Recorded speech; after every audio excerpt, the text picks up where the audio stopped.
नाजरीन, आपका हमारे YouTube चैनल आग मऊ में खैर मकदम है। मैं हूं नौशाद अंसारी। आदाब नाजरीन, हिंदुस्तान में जब कभी भी इनकलाब की सदाएं बुलंद हुई हैं, चाहे वो गोरे अंग्रेज़ों के ख़िलाफ़ जंग आज़ादी की तहरीक रही हो या फिर मुल्क हिंदुस्तान के अंदर किसी भी तरह की तहरीक रही हो या फ़िरका वारियत और जुल्म सितम के ख़िलाफ़ सदाएं बुलंद हुई हो, तो उसमें मऊ की नुमाइंदगी काबिल ज़िक्र रही है। और उसी सिलसिला के तहत अहले मऊ ने भी 16 दिसंबर को CAA के ख़िलाफ़ सदाए एहतजाज बुलंद किया था। और अब मऊ की सरज़मीन से दिल्ली पहुंचकर साबिक मेंबर पार्लियामेंट मोहम्मद सालिम अंसारी ने शाहीन बाग की ख़वातीन के एहतजाज में शिरकत करके मऊ की ज़बरदस्त नुमाइंदगी की है। आइए नाजरीन, हम आपको शाहीन बाग में सालिम अंसारी के ज़रिए की गई मऊ की नुमाइंदगी की तकरीर आपके गोशगुजार करते हैं। और सबने कहा, ऑल पार्टी, कि मोदी जी अगर आपके मंत्री अपनी जबान पे लगाम नहीं लगाते हैं, अपनी भाषा को संयम नहीं रखते हैं, तो ये मुल्क खंडित हो जाएगा, टूट जाएगा। मेरे दोस्तों, उस पार्लियामेंट में भी मुझे भी बोलने का मौका मिला था।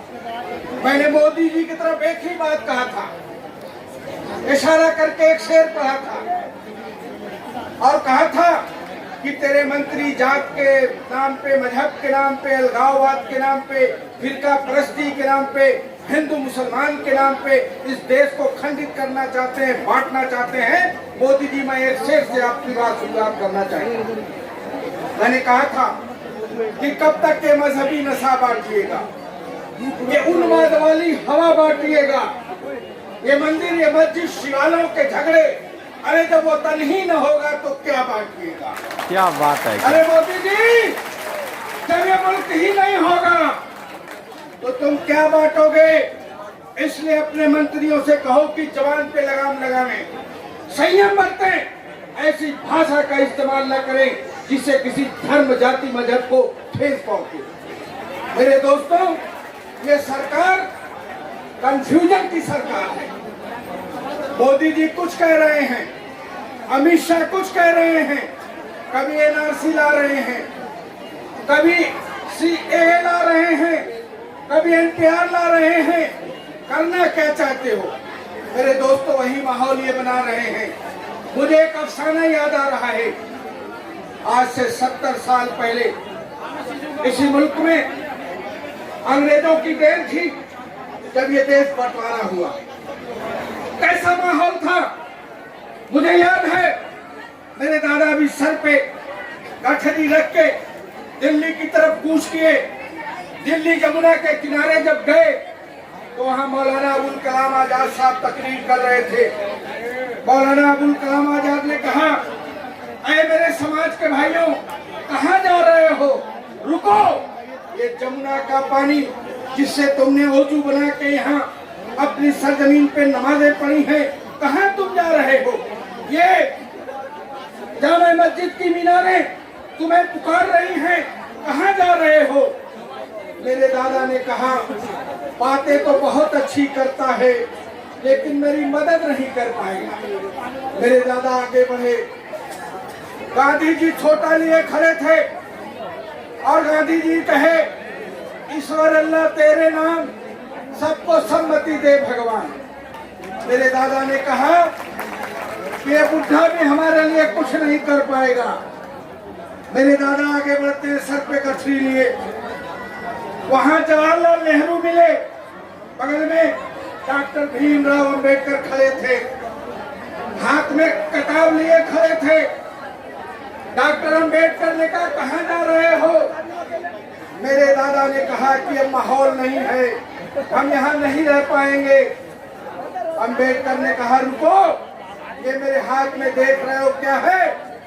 मेरे दादा ने कहा, क्या है? अंबेडकर ने कहा, ये देश का संविधान है। मेरे दादा ने कहा, क्या लिखा है? अंबेडकर जी ने कहा कि इस संविधान में सेकुलरिज्म, सोशलिज्म और डेमोक्रेसी लिखा हुआ है।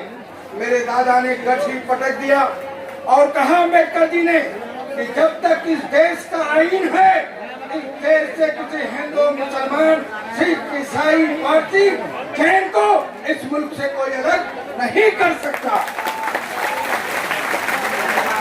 मेरे दोस्तों, मेरा कहना है कि जब तक डॉक्टर भीमराव अंबेडकर के इस देश का आईन रहेगा, ये मुल्क रहेगा, तब तक यहाँ कोई अलग नहीं कर सकता। ये अमित शाह, अरे तुम तरीपर और दूसरा चौकीदार, ये क्या कर सकता है?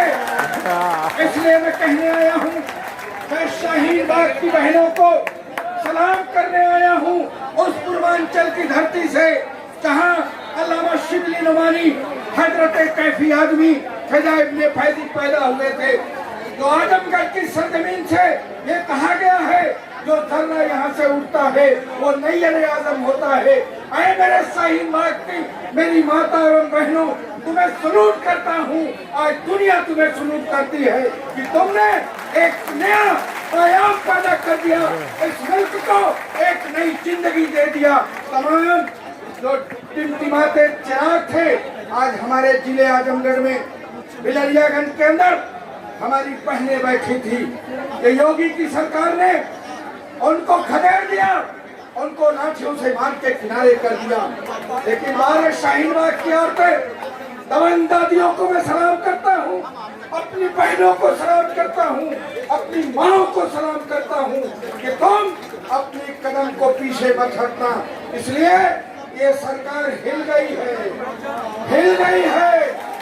मोदी जी कहते हैं कि एनआरसी की कोई बात ही नहीं हुई, और ये अमित शाह करीब बार कहता है कि नहीं, हम पहले सीए लाएंगे, फिर एनआरपी लाएंगे।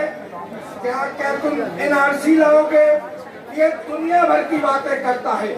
वही वजीर आजम मोदी जी कहते हैं कि एनआरसी पे कोई बात ही नहीं, कोई बात ही नहीं, कोई चर्चा ही नहीं हुई है। और कहते हैं इस देश में कोई डिटेंशन सेंटर नहीं है।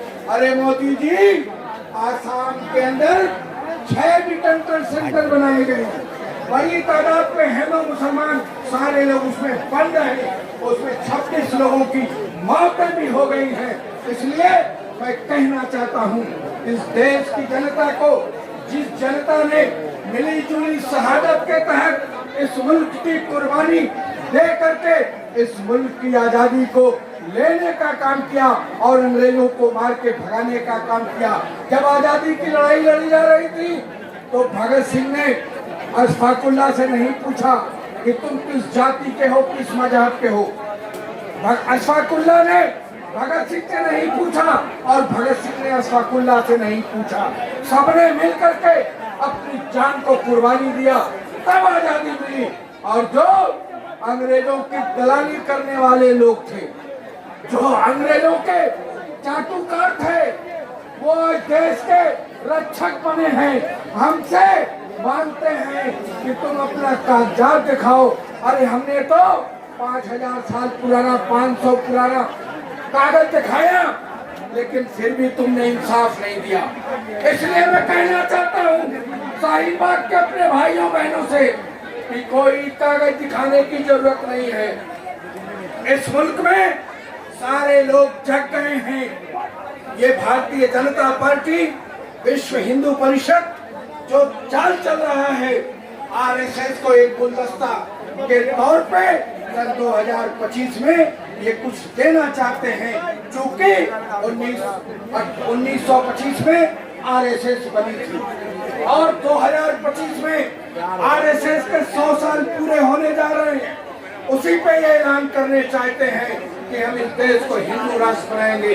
अरे कहाँ से हिंदू राष्ट्र बना पाओगे मेरे भाई? कैसे बनाओगे? 20% मुसलमान है, दलित है, सिख है, ईसाई है, पारसी है, जैनी है, कहाँ से तुम बना पाओगे? सबने तुम्हारी चोरी पकड़ लिया, तुमने सोचा हम धीरे से लागू कर देंगे। तुमने देखा कि 370 हमने हटाया, कुछ नहीं बोले। बाबरी मस्जिद का फैसला आया, कुछ नहीं बोले। 3 तलाक पे फैसला आया, कोई नहीं बोला। उन्होंने कहा कि मौका अच्छा है, लाओ इसी में घुसा के पास करा लो। पास तो तुमने करा लिया, लेकिन देश की जनता जग गई। शाहीन बाग की हमारी माँ और बहनें जग गई। आए मोदी, आए अमित शाह, तुम्हारी नींद हराम हो जाएगी। तुम नहीं बदल सकते इस देश के आईन को, इस देश के कानून को। इसलिए मैं कहने आया हूँ कि घबराने की जरूरत नहीं है। जो जर्रा यहाँ से उठा है वो एक दिन लड़ाई जीत के लेगा। एक दिन हम कामयाब होंगे। अभी हमारे साथियों ने क्रांतिकारी गीतें पढ़ी, मुझे बहुत पसंद आया। मैं 2 घंटे से बैठ करके यही देख रहा था, यही सुन रहा था कि शाहीन बाग में क्या हो रहा है। मुझे देखने के लिए यहाँ आना पड़ा।